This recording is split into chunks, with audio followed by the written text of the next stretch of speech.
되고 낡은 악기 하나가 보관되어 있었습니다. 그 악기는 누가 보더라도 값지고 귀한 것임에 틀림없었습니다. 그런데 너무나도 오랫동안 악기를 사용하지 않아서 악기 외부에는 하얀 먼지가 잔뜩 묻어 있었습니다. 또 창고에 있는 습기 때문에 줄도 축 늘어나서 제대로 소리가 나지도 않았습니다. 그래서 아무도 그 악기를 연주할 수가 없었습니다. 때로는 악기에 대한 전문가들이 나타나서 그 악기를 한번 고쳐보려고 애를 쓰기도 했습니다. 그러나 악기의 구조가 너무나 복잡해서 누구도 섣불리 손을 댈 수 없었습니다. 그저 그들이 할 수 있는 것은 고작 악기의 외부에 묻어있는 먼지를 다 털어내고 거기다가 예쁘게 색칠을 해서 겉보기에 번지르르하게 만들 뿐이었습니다. 우리가 다 알다시피 악기의 본질은 소리를 내는 것입니다. 그러나 연주할 수 없으니까 무슨 의미가 있겠습니까? 그런데 어느 날이었습니다. 한 노인이 그 성에 나타났습니다. 그 노인은 악기를 부르니 대충 소매를 걷어붙이고는 먼저 다른 사람들이 불필요하게 악기의 외부에 칠해놓은 칠들을 다 깨끗하게 벗겼습니다. 그리고 외부에 칠장해 놓은 것들도 다 제거해버렸습니다. 그리고 그는 악기를 하나씩 분해해 나가기 시작했습니다. 그리고 나서 속속히 그 악기 속에 있는 먼지들도 깨끗하게 제거했습니다. 그리고 난 뒤 그는 다시 악기를 조립했습니다. 그리고 줄도 팽팽하게 조이고 조율까지 마쳤습니다. 모든 작업이 끝난 후에 노인은 그 악기를 손수 연주하기 시작했습니다. 그러자 그동안 한 번도 들어본 적이 없는 너무나도 멋있고 황홀한 멜로디가 그 악기를 통해서 울려 퍼지기 시작했습니다. 노인은 어떻게 다른 사람들이 고치지 못하는 악기를 들었듯 손쉽게 고칠 수 있었겠습니까?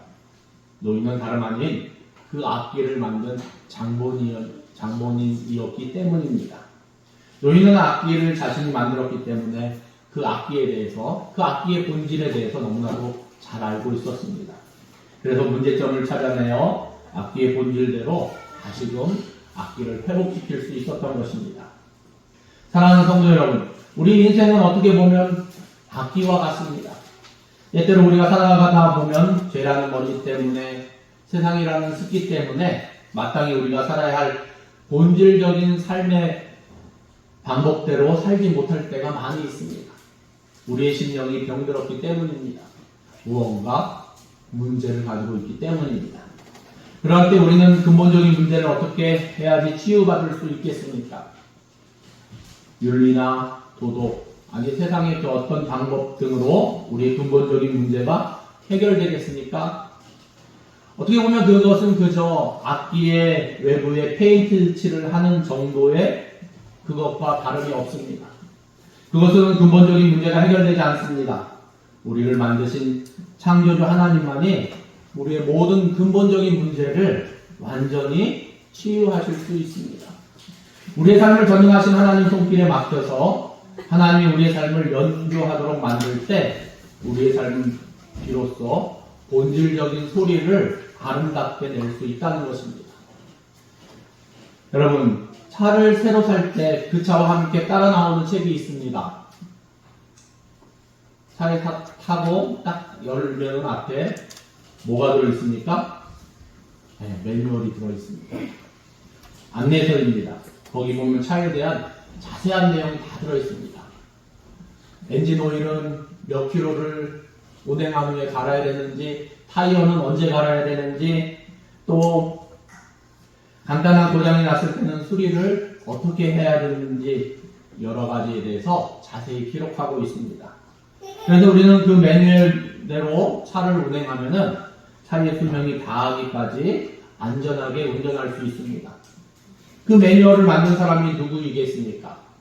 그 차를 설계하고 그 차를 만든 사람들이 그것을 작성했습니다. 마찬가지입니다. 우리를 만드신 하나님이 우리를 위해서 써주신 매뉴얼이 있습니다. 그것이 무엇입니까? 우리는 너무나 잘 알고 있습니다. 하나님의 말씀인 성경입니다. 우리가 하나님의 말씀대로 살아가면 우리는 탈없이 행복하게 본질적인 소리를 내면서 아름다운 삶을 살아갈 수 있습니다.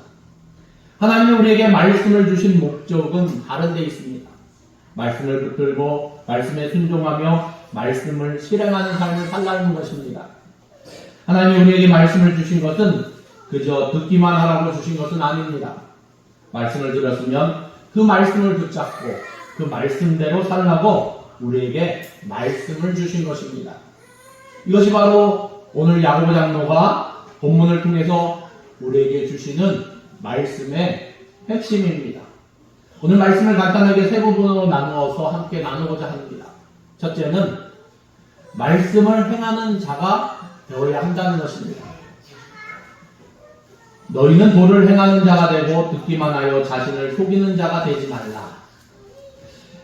하나님의 말씀을 행하는 자가 되라고 말씀하십니다. 야고보 장로는 여기서 말씀을 행하라 이렇게 우리에게 명령하는 것이 아니라 말씀을 행하는 자가 되라 강조하고 있습니다. 예컨대 싸워라 이게 아니고 싸우는 군사가 되라. 무엇입니까? 그러면 삶 전체를 싸우는 일에 바쳐야 하기 때문입니다. 가르쳐라가 아니고 교사가 되라 하면 무엇입니까? 그 삶 전체를 전념하여 가르치는 일을 감당해야만 합니다. 마찬가지로 집을 지어라 보다 건축가가 되라 하면 그 일에 더 철두철미하게 전념해야 하는 것입니다. 마찬가지입니다. 오늘 말씀 속에서 말씀을 행하라 우리에게 말씀하지 않았습니다. 뭐라고 말씀하십니까? 말씀을 행하는 자가 되라. 우리의 삶 전체가 하나님의 말씀을 행하는 일에 쓰임받는 삶이 되어야 한다는 것입니다. 왜 우리가 하나님의 말씀을 행하는 자가 되어야만 합니까? 듣기만 하고 행하지 않으면 자신을 속이는 자가 되기 때문입니다. 스스로 믿음이 있다 생각할지도 모릅니다. 그러나 그 믿음은 살아있는 믿음이 아닙니다. 행함이 없는 믿음 그 자체를 무엇이라고 말씀하고 있습니까? 이와 같이 행함이 없는 믿음은 그 자체가 죽은 것이라 성경은 우리에게 말씀하고 있습니다. 여러분, 죽은 시체를 사람이라고 할 수 있겠습니까? 제가 저희 아버지 돌아가셨을 때 가서 손을 딱 얹어보니까 차갑습니다. 생명이 없습니다. 죽으신 것입니다. 생명이 없습니다. 살아있다고 말할 수 없습니다. 장례를 치러야 되니까 저희 집에서 장례를 치렀습니다. 방에 모셔놓고 이제 뭔가 치고 제가 그 앞에서 지키고 있었는데 제가 막내인데 막내만 시키더라고요. 지키라고 다들 저기 하고 밤새벽에 앞에서 아버지 시신 옆에 있는데 뭐 하나 쳐놓고 저도 있고 자고 다 했습니다. 그런데 절대 움직이지 않으십니다. 왜? 생명이 없으시니까.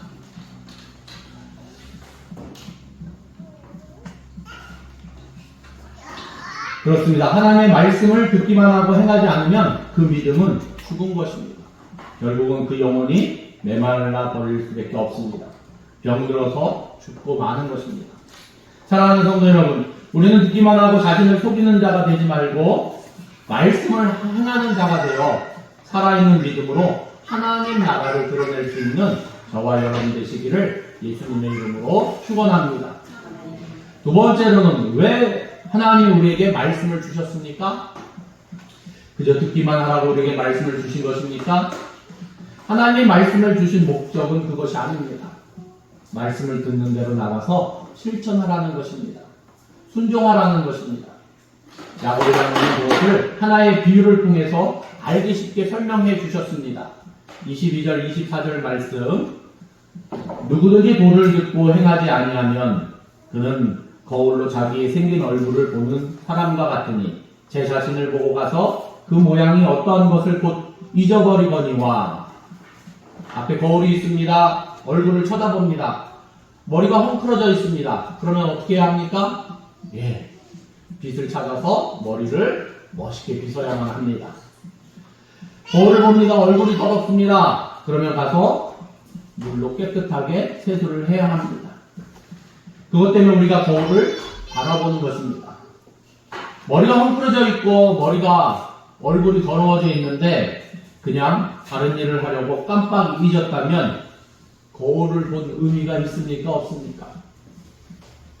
여기서 거울은 하나님의 말씀을 상징합니다. 우리가 하나님의 말씀을 들을 때 늘 이런 마음이 있어야만 합니다. 하나님, 말씀의 거울을 통해서 내 모습을 바르게 바라볼 수 있기를 원합니다. 고쳐야 할 점이 무엇입니까? 바르게 보고 고칠 수 있도록 저를 주시옵소서. 그런 마음으로, 기도하는 마음으로 하나님의 말씀을 보아야 할 것입니다. 그러나 그것이 다가 아닙니다. 그것은 시작에 지나지 않습니다. 그것을 깨달았으면 나가서 실천해야만 합니다. 씨 뿌리는 비유를 한번 생각해 보시기 바랍니다. 씨 뿌리는 자가 좋은 땅에 씨를 뿌렸습니다.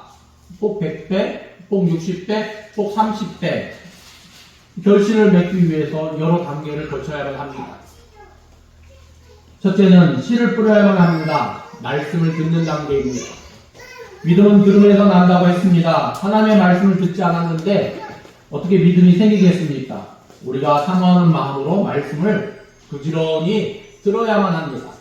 둘째는 싹이 터야 합니다. 깨닫는 단계입니다.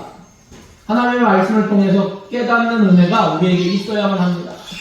나의 문제점이 무엇이고 내가 고쳐야 할 점이 무엇인지 이것을 깨달아야만 합니다. 듣고 맨날 좋은 말씀이네 생각하는 것에 끝이면 안 됩니다. 깨달음이 있어야만 합니다. 그래서 우리가 말씀을 들을 때는 하나님 깨닫는 은혜를 주시옵소서. 또한 기도해야 할 줄로 믿습니다. 세 번째로 꽃을 피워야만 합니다. 깨달았으면 작정하는 단계가 있어야만 합니다. 내가 이렇게 살아서는 안 되겠구나. 이제는 말씀대로 새롭게 이렇게 살아야겠구나. 결심이 서야만 합니다. 넷째로는 열매 맺는 단계입니다. 깨달은 것을 실천에 옮기는 것입니다. 그리할 때 100배, 60배, 30배 결실을 맺을 수 있습니다.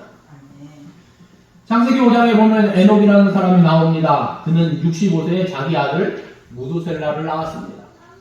그가 무두셀라를 낳기까지 별 볼 일 없게 사는 것 같습니다. 그 전에 기록이 없습니다. 그저 그렇게 살았습니다. 그런데 아들을 낳고 보니까 하나님 아버지의 심정을 알았는지 그는 아들을 통해서 하나님의 음성을 듣게 된 것 같습니다. 그게 계기가 되었는지 그가 깨달았습니다. 내가 잘못 살았구나. 이제 바르게 살아야지 결심합니다. 그리고 이제는 하나님 아버지를 기쁘시게 하는 삶을 살아야지 결심을 해서 거기에서 끝나지 않고 실행에 옮깁니다. 성경에 보니까 300년 동안 하나님과 동행하는 삶을 살았다고 기록하고 있습니다. 그 결과가 어떻게 되었습니까? 하나님이 그를 데리고 올라가셨습니다. 에녹은 죽음을 맛보지 않고 하늘나라로 옮겨졌습니다. 아름다운 열매를 맺게 된 것입니다. 탕자가 집을 나갔습니다. 이국 땅에서 허랑방탕한 생활을 하고 자기 재산을 모두 허비하고 말았습니다. 그 땅에 흉년이 들었습니다. 그는 먹고 살기 위해서 더러운 돼지나 치는 신세가 되어버렸습니다. 그러다가 배가 고프니까 돼지들이 먹는 쥐염 열매로 어떻게 배를 채워볼까? 돼지와 경쟁하기 시작합니다. 이런 일련의 사건들을 통해서 탕자는 하나님의 음성을 듣게 됩니다. 그는 깨달았습니다. 내가 아버지께 큰 죄를 지었구나. 그는 깨달은 것으로 끝나지 않고 결심합니다. 이제라도 내가 아버지께 돌아가야지. 가서 나의 잘못을 구하고 용서를 구해야지. 그는 자리에서 벌떡 일어났습니다. 그리고 아버지 집으로 돌아갔습니다. 그 결과가 어떻게 되었습니까? 아버지는 그를 반갑게 환영해 주었고 비단 옷을 입혀 주었고 손에 손가락질을 끼워 주었고 발에는 신발을 신겨 주었습니다. 살진 송아지를 잡아 크게 잔치를 베풀었습니다. 그리고 잃어버린 지위를 다시금 영광스럽게 회복시켜 주셨습니다. 사랑하는 성도 여러분, 어려운 일을 당하셨습니까? 시험을 만나셨습니까? 그것을 통해 하나님이 우리에게 말씀하시는 음성이 있습니다. 그 음성에 귀를 기울여 보시기 바랍니다. 그리고 나의 문제점이 무엇인가? 나의 잘못이 무엇인가? 고쳐야 할 것이 무엇인가? 깨닫는 은혜가 있기를 바랍니다. 그리고 난 뒤에 내가 이제 어떻게 살아야겠구나 결단하는 시간이 우리에게 있어야만 합니다. 마음의 결심이 섰으면 그것을 행동으로 옮기시기 바랍니다. 실천하시기 바랍니다. 그러할 때 내가 만난 시험은 나에게 오히려 엄청난 축복을 안겨주는 하나님의 놀라운 인생의 전환점이 될 수 있는 것입니다. 이 축복이 우리 모두에게 있기를 예수님의 이름으로 축원합니다. 세 번째로 우리가 하나님의 말씀에 순종할 때 하나님께서 우리에게 약속한 축복이 있다는 것입니다. 25절 말씀을 보니까 자유하게 하는 온전한 율법을 들여다보고 있는 자는 듣고 잊어버리는 자가 아니요 실행하는 자니 이 사람이 그 행하는 일에 복을 받으리라. 하나님의 말씀을 듣기만 하고 잃어버리는 자가 복이 있는 것이 아니고 그 말씀을 붙들고 말씀대로 살고 말씀대로 실행하는 자가 복을 받으리라 말씀하십니다. 어떤 복이 약속되어 있습니까? 야고보 장로는 25절 말씀 속에서 두 가지 축복을 이야기하고 있습니다. 첫째는 하나님 말씀에 순종하는 자에게는 자유하게 되는 축복이 있습니다. 하나님의 말씀은 자유하게 하는 율법이기 때문입니다. 세상의 법, 곧 사람이 만든 법은 우리를 구속합니다. 억압합니다. 그러나 하나님의 말씀은 우리를 자유하게 하는 율법입니다. 하나님의 말씀은 우리를 죄에서 자유하게 합니다. 그리고 모든 문제에서 해결해 줍니다. 근심, 걱정, 염려, 고통, 무거운 짐, 우리를 억누르는 모든 것에서 우리를 자유하게 하시는 것이 바로 하나님의 말씀입니다. 예수님은 말씀하셨습니다. 진리가 너희를 자유하게 하리라. 어려운 고통에 시달리고 있습니까? 문제가 있습니까? 막힌 게 있습니까? 매인 게 있습니까? 하나님이 무슨 말씀을 주시든지 그 말씀을 붙들고 그 말씀대로 순종하며 살아보시기 바랍니다. 하나님의 말씀이 우리를 자유하게 하실 것입니다. 이 화란의 유명한 부흥사였던 코리텐분 여사의 이야기입니다. 너무나도 유명한 부흥 강사고 그는 2차 대전에 유대인들을 숨겨줬다는 이유로 그의 온 가족이 이 포로 수용소로 끌려가게 되었습니다. 그런데 포로 수용소에서 여러 가지 어려운 생활 가운데 모든 가족은 죽고 이 코리텐분 여사만 구사일생으로 살아남고 그것을 계기로 예수님을 영접하고 또 많은 나라를 돌아다니면서 전쟁으로 인해 지친 심령들에게 위로의 복음을 전하게 되었습니다. 많은 사람들이 그가 전한 복음에 큰 위로를 받았습니다. 그런데 이 코리텐분 여사 마음속에는 항상 짓누르고 있는 마음이 있었습니다. 그것은 무엇이냐면 나는 독일에는 가지 않을 거야. 그 사람들은 더 고통을 당해야 돼. 이 독일은 망해버려야 돼. 이 사람은 독일 옆에 있는 나라입니다. 네덜란드라고 우리가 부르기도 합니다. 그러나 성령님께서 역사하시니까 그 마음은 그렇게 먹었지만 독일에 있는 사람들에게도 화해와 용서의 복음을 전하기 시작했습니다. 성령의 역사로 큰 역사들이 나타나기 시작합니다. 어느 날이었습니다. 그는 그날도 교회에서 화해와 용서의 복음을 이 독일 사람들에게 전했습니다. 집회가 끝나고 발레에 따라서 그곳에 참석한 사람들과 일일이 악수를 나누게 되었습니다. 그런데 갑자기 그의 시선이 한 남자에게 집중되었습니다. 꿈에도 잊을 수 없는 사람입니다. 왜냐하면 자기가 갇혔던 포로 수용소의 악명 높은 간수였기 때문입니다. 우리는 그 사람 때문에 말도 못할 고통을 많이 당했고 언니도 그 사람 때문에 죽임을 당했습니다. 그러니까 잊을 수 없습니다. 마음속으로 외칩니다. 하나님께 저 사람만은 사랑할 수 없습니다. 저 사람만은 용서할 수 없습니다. 그때 성령님께서 그 마음에 코리아, 나는 지금 너에게 그 사람을 사랑할 수 있느냐, 용서할 수 있느냐 묻고 있는 것이 아니라 나는 너에게 말한다. 그를 사랑해라, 용서해라. 그때 코리는 하나님 앞에 다시 외칩니다. 하나님, 저의 힘으로는 할 수 없습니다. 하나님께서 원하시면 제가 그것을 순종할 수 있는 힘을 주시기 바랍니다. 이 마음으로 하나님 앞에 기도할 때 그 남자가 자기 앞에 순서에 따라 와서 섰습니다. 그러자 그 남자는 떨리는 음성으로 이렇게 말합니다. 화란 사람인 당신이 이곳에 오셔서 용서의 복음을 전해주셔서 정말 감사합니다. 우리 독일 사람들이 전쟁 중에 저질렀던 모든 잘못을 용서해 주시기 바랍니다. 저도 과거에 제 잘못을 용서함 받고 새 사람이 되기 위해서 오늘 이렇게 예수님 앞에 나왔습니다. 이 코리 텐분 여사는 이 이야기를 듣는 순간 너무나도 기뻐서 눈물이 왈칵 쏟아졌다고 합니다. 그때 그는 체험하기를 이렇게 기록하고 있습니다. 나는 그 순간 하늘의 문이 활짝 열리면서 우리 주 예수 그리스도의 사랑이 온 누리에 충만하게 임하는 것을 느낄 수 있었다. 내 마음속에 그토록 짓누르고 있던 고통 속에서 나는 완전한 자유함을 느낄 수 있었다.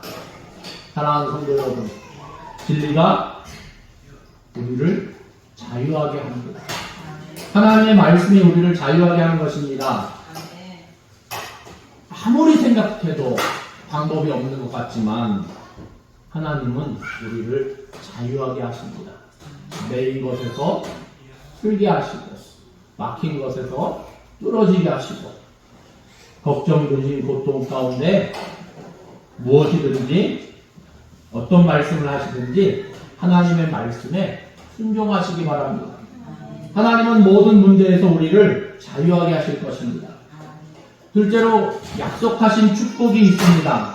하나님의 말씀은 온전한 율법이라고 했습니다. 세상법은 온전하지 못합니다.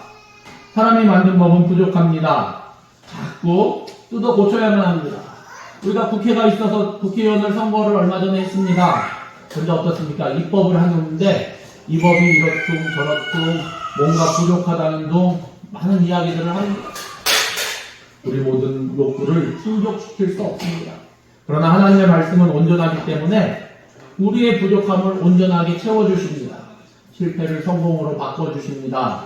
병든 것을 다시 본질대로 치유하시고 회복시켜 주십니다. 누가복음 5장에 나오는 기사를 우리는 잘 알고 있습니다. 베드로가 갈릴리 바다에서 밤이 새도록 그물을 내렸지만 아무것도 얻은 것이 없었습니다. 그는 노력하고 경험이 많은 어부였습니다. 그러나 그가 밤새도록 노력했지만 얻은 것이 없었지만 그리고 아침이 되어서 그물을 정리할 때 예수님이 그를 찾아오셔서 베드로에게 말씀하십니다. 깊은 데로 가서 그물을 내려 고기를 잡으라. 상식에 맞지 않는 이야기입니다. 그물은 밤에 내려야지 아침에 내리는 것이 아닙니다. 또 깊은 데 내리는 것이 아닙니다. 적당한 깊이에 내리는 것입니다. 경험에도 맞지 않는 이야기입니다. 그럼에도 불구하고 베드로는 예수님의 말씀에 그대로 순종했습니다. 깊은 데로 가서 그물을 내렸습니다. 고기를 내린 것이 힘이 많았습니다. 그물이 찢어졌습니다. 그는 동료들에게 손짓해서 불렀습니다. 고기를 다룬 것을 배에 채우니까 2배에 가득 차게 되었습니다. 사랑하는 성도 여러분, 막힌 것이 있습니까? 메인 것이 있습니까? 우리의 삶 속에 무언가 부족한 것이 있습니까? 하나님의 말씀에 순종하시기 바랍니다. 온전하게 채워지는 역사가 있을 것입니다. 아침에 그물을 던지라 말씀하시면 아침에 그물을 내리십시오. 깊은 데로 가서 그물을 던지라고 말씀하시면 깊은 데로 가서 그물을 내리면 됩니다. 상식에 맞지 않는 경험적으로 틀린 말이니까 옳은 말이니까 따질 필요가 없습니다. 전능하신 하나님이 우리에게 말씀하시면 그대로 순종하면 됩니다.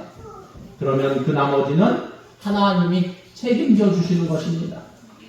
그러므로 무슨 말씀을 주시든지 그 말씀을 붙들고 깨닫고 결심하고 결심한 말을 실천에 옮김으로 회복시켜 주시는 하나님의 은혜와 능력을 체험하는 저와 여러분 되시기를 예수님의 이름으로 축원합니다. 기도하시겠습니다. 하나님 감사합니다. 하나님, 우리 대명교회 모든 하나님의 사람들은 도를 행하는 자가 되기를 원합니다. 하나님, 진실로 우리가 도를 행하는 자가 되어서 말씀 가운데 항상 순종하고 실천하고 그대로 되는 역사를 체험하며 또 하나님 앞에 영광 돌리며 하나님과 동행하는 복된 삶 살아갈 수 있는 하나님의 사람들 되기를 원합니다. 하나님, 그대로 되는 역사가 우리 삶 속에서 나타날 수 있도록 우리를 다스리시고 인도하여 주시옵소서. 주님의 몸된 교회가 또한 이 대명교회에 속한 모든 하나님의 자녀들이 말씀대로 그대로 되는 축복을 받을 수 있도록 하나님 다스려 주시옵소서. 모든 것을 주님께 의뢰드리며 예수님의 이름으로 기도드립니다. 아멘.